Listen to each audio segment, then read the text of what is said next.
Thanks, Brian. Thank you. Hi, good morning. Oh, wow, that's hot, isn't it? I want you to take 30 seconds. Turn to someone you don't know and tell them why you're here right now. Ready, set, go. 30 seconds.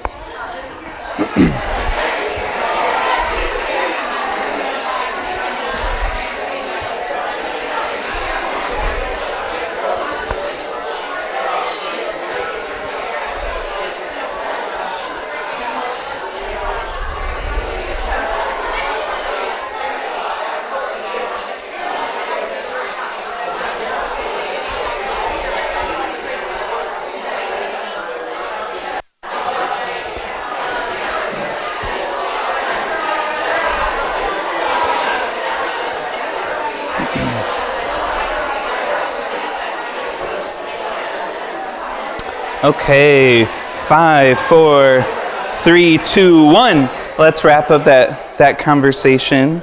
See, you've already made a new friend for the day. Look at that. That's awesome. I come to this work of LGBTQ advocacy with students from multiple perspectives. As a teenager, I was a gay student in a small town high school. And in a different era when issues of LGBTQ-ness and inclusion, that was not the norm in the media of the day. I come to this work as a gay teacher with a different lens as being the adult in the room and thinking about what those kids might need in that moment. But I mostly come to this work motivated by advocacy of students that I've had in the past. I had my very first year of teaching, I had a student who chose to come out to their family. And unfortunately, that student was then a victim of abuse. And from there, that really propelled me after helping that student through that abuse and then to leave that house and household and then go off to music school to where that person felt safe. I thought, what can I do other than just teach notes and rhythms and music on a daily basis, right? Our work is much more deeper than that. Curriculum, capital C curriculum, is much deeper than that. So what kind of work can we do in and outside of the classroom to really tackle these issues of inclusion? And I always start off by kind of reading this word for word. I start off this talk by recognizing that I am not representative of all LGBTQ plus persons. In fact, I only represent my perspective and my individual story. I recognize that I am cis male, white, gay, Midwestern, middle class, and that I navigate the world very easily compared to a lot of others, especially my friends of color and my trans friends who have a very different perspective of the world than I do. So the reason I am here, it's this big idea, that students perform well when they feel safe, confident, accepted, and represented. I'm going to pause that for a second. Take that in. Students perform well when they feel safe, confident, accepted, and represented. Let's raise some hands. How many of us know someone within the LGBTQ community? You know them. How many of us are LGBTQ ourselves? How many of us teach an LGBTQ student? Good. The very first time I gave this talk, it was 3 or 4 years ago, only about half of the hands in the room went up when I asked that question. And my response was, all of the hands need to be up. Because people who are LGBTQ are in your classroom. You just might not know it. They might not be comfortable enough to share that information with you, or maybe they're not to the place where they can even comfortably share it with themselves. But they are still a culturally oppressed group of people, and we're going to talk more later about what that means. I have some really fun statistics, and these are a little dated. It's from 2011, so my suspicion is that these numbers are much, much higher today. But these are statistics from self-reported people from a survey entitled, How Many People Are Lesbian, Gay, Bisexual, and Transgender? So more than 8 million adults in the United States who are lesbian, gay, or bisexual, and that compromises 3.5% of the adult population. And again, self-reported, so that number to me, it just sounds very, very low. I think it's much higher now in 2019. In total, the study suggests that approximately 9 million Americans, roughly the population of New Jersey, self-identify as LGBT. There's an estimated 700,000 trans persons in the United States. And then my personal favorite statistic, I always giggle when I read this one. An estimated 19 million Americans, about 8.2%, report that they have engaged in same-sex sexual behavior, and nearly 25.6 million Americans, so 11%, acknowledge at least some same-sex sexual attraction. So this idea that sexuality is on a continuum and that all of us are somewhere on there, that is very real. It's just the idea that talking about it is no longer taboo, right? In the last couple of years, all of a sudden we can start saying these letters because they've been appearing in the media. But there was a very, very long time where we just simply couldn't do that. In 2013, a group called GLISTEN, they did this fantastic school climate survey. Raise your hand if you've read this survey, if you've seen anything from it. Perfect. I'm about to read a bunch of stats to you, okay? Strap in. So they did two big sections. So the first was perceptions of school safety. So they surveyed students. These were the survey results that they got back. So 55.5% of LGBT kids felt unsafe at school because of their sexual orientation, and about 38% because of their gender expression. About 30% of LGBT students missed at least one entire day of school in the past month because they felt unsafe or uncomfortable. And over a tenth, 10.6%, missed 4 or more days of school in the past month.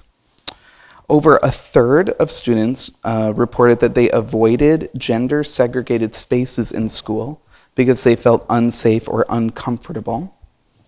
And most students reported avoiding school functions and extracurricular activities, so 68% and 61% respectively, because they felt unsafe or uncomfortable. The second section, the self-reported harassment and assault at school, 74% of LGBT students were verbally harassed, so call names or threatened in the past year because of their sexual orientation, and 55% because of their gender expression.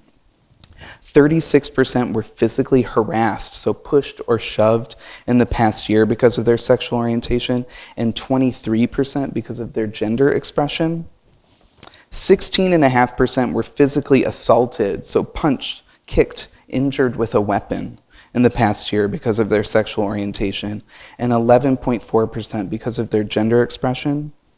57% of LGBT students who were harassed or assaulted in school did not report the incident to school staff, most commonly because they doubted that effective intervention would occur or the situation would become worse if it were reported. And 61.6% of students who did report an incident, said that school staff did nothing in response. Turn to that friend you made 30 seconds ago. How do those statistics make you feel? Talk to them.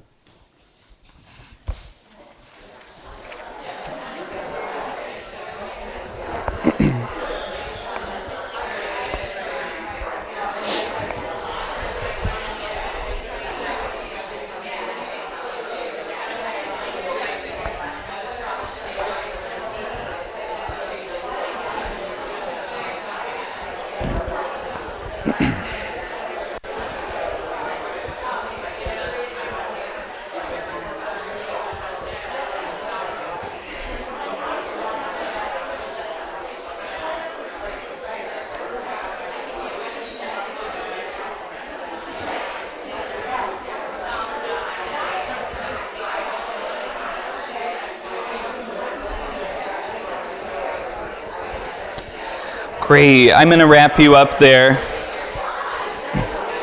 Thank you. I'm so sorry to interrupt, I know. You know, the reason I take the time to read through those things is because do you think those kids, do you think they're performing well? Do you think they feel safe and confident and accepted and represented? And when I say performing well, I don't mean, you know, are they doing a really great thing in their ensemble? I mean, are they present mentally, emotionally? Are they even ready to be at school to pick up an instrument? right? So those are the things that we need to do a better job as music educators about stepping back, and on the priority list, of important things in your day, you have to think about all that stuff first before the kid can play the C major scale, right? Why is all this happening? It's because of this word, and I'm going to use the fancy laser pointer. Ooh, heteronormativity. So the world is built upon the dominance of heterosexuality and the false gender binary, and actively oppresses those who are not heterosexual and or male or female. So there's two big ideas here, right? So heterosexual and then gender. Sexuality and gender they're two different things that commonly intersect, right? So this idea of intersectionality. But the heteronormativity part, the important word is dominance, right? So the idea that heterosexuality dominates the world we live in, that is one of the reasons why all these statistics about kids at school are so present. Everywhere you go in the world, it's built for heterosexual people and people who believe that the gender binary is real. A couple of years ago when all the legislation about bathroom bills was really popular, right? So people were really starting to talk about this, and that talk, it hasn't really been present in the media as of late for other reasons, but this is just the big idea about why we have so much oppression of LGBTQ people in our society today. That's my dog. I want you to take another 30 seconds, and I want you to talk with someone about if dogs had gender, what gender would this dog partake in? Ready, set, go. And why? Sorry, why did you decide the way you did?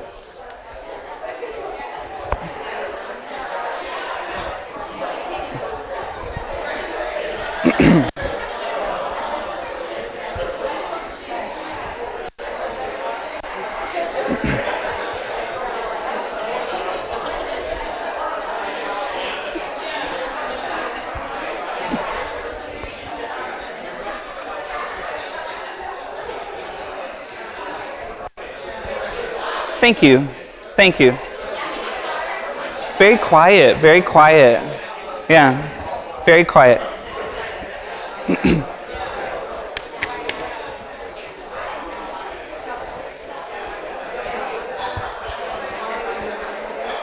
Give you about 10 more seconds, 10 more seconds.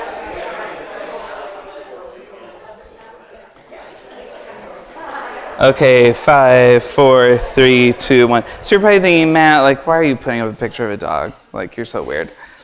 So this is my dog. The dog's name is Chowder. My partner, Carlos, named Chowder because Carlos said that the dog looked like a little chow chow, so that's why Chowder. When I'm walking Chowder, about 90% of the time people say, oh, she is so cute. So this got me thinking, why is she, right? Why is she? Maybe the idea that the dog is petite. The dog is only 10 pounds, right? So they automatically assume, oh, feminine. It's a feminine dog. Very fluffy, right? The hair is fluffy. I spend a lot of time brushing this dog. Every day when I get home, I brush and I brush and I brush, and there's a lot of hair. So even the idea that long, fluffy hair is feminine, right? But Chowder, Chowder is male, sexually, has male sexual organs. So this idea of gender, it surrounds us. People they often assign a female gender to a dog, right? We've been conditioned to do that. There's nothing innate about that. It's also the idea that blue is for boys, pink is for girls. Right? Who decided those rules? I want to know. I want to go back 2 millennia and figure that out, right? So the difference between sexuality and gender. Sexuality is your sexual preference. Heterosexual, homosexual, bisexual, pansexual, asexual. These terms, as an aside note, with Generation Z in our classrooms, these terms are ever expanding. The continuum of sexuality is changing. It's no longer just heterosexual, homosexual, bisexual. It's really evolving. And I think that's a great thing. It's promoting lots of conversation about that continuum. And gender is socially constructed ideas about gender roles and what is considered masculine and feminine. I put those in air quotes. Heterosexual culture has decided these things, and people choose to ascribe to these ideas. And I just gave you those ideas. Blue is for boys, pink is for girls, long hair for women, short hair for men. Even the idea of like baking and cooking is for women, you know, like hunting and playing outside and like building things is for men. Who are my fellow British Bake Off people that watch that show?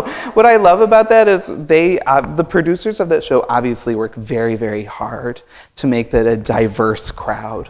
Lots of men, lots of women, lots of people of color, all baking for not even monetary prizes. They just do it because they love it, right? I mean, that's amazing. That's just so cool. I love that show.